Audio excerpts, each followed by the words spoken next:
I just had this that song going through my head. I don't want to work. I just want to bang on my drum all day.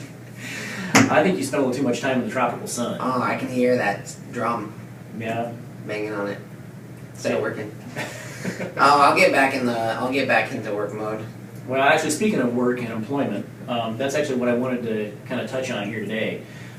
We've talked about a lot of different reasons for why you should do a short sale versus following through to foreclosure. I mean, there are a number of reasons having to do with credit and having to do with being able to purchase again. One of the things that folks don't talk a lot about is the ramifications of foreclosure versus short sale on your employment.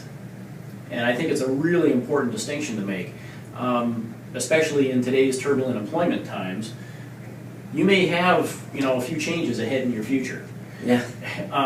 And so you want to keep in mind that doing a foreclosure, if you're needing to get security clearances, if you're high up management, if you're looking for upper management position, in addition to being reported on your credit history, many employers are now pulling your credit to find out if you've had a foreclosure in your past, because that can be a significant ding for future employment. Well, it's kind of like anything, too often we don't know the ramifications of something until we're immersed in it. And so, we know people that, for one reason or another, might have a felony on their record.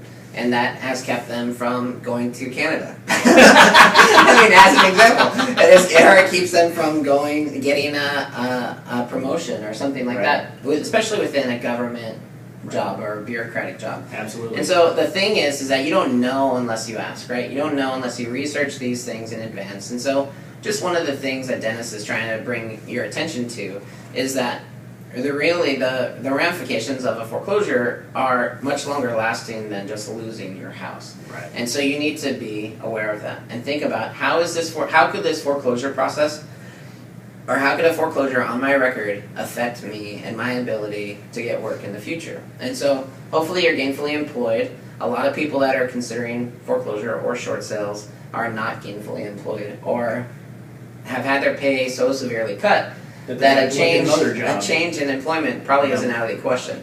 Right. And if that's the case, there are certainly many reasons to consider foreclosure versus short sale versus foreclosure. And one of them that we just want to bring your attention to is research.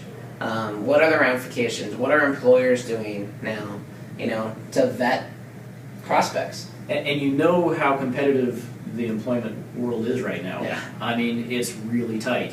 And you want to give yourself every possible advantage. So just one more thing to consider when you're looking at your options regarding weighing foreclosure versus short sale. And we just recorded a video where we talked about trying to reach out to one of Dennis's neighbors who is facing foreclosure. And it's, a lot of people want to turn a deaf ear to this situation and what's going on. And that is too bad, because if you get in front of this, you can save yourself a lot of heartache. And the reality is that foreclosure does not end on the courthouse steps. The ramifications that are much more long-lasting. And so unless you're aware of that, and if you know someone who's facing foreclosure, please make them aware of this and have them think about the reality and the ramifications of a foreclosure. Absolutely. And then have them talk to experienced short sale real estate agents. Not any real estate agent who needs a listing, but real estate agents that list short sales on a regular basis and know what they're talking about. And successfully negotiate them to closing. On their own. On their own. Not using third-party negotiators. And if you contact us, we'll give you a list of criteria in shopping for a real estate agent who knows their stuff. Right. Or you can just call us if you're in the state of Washington. So. All right. There you go. All right. Thanks, guys. Thank you. Give us a call.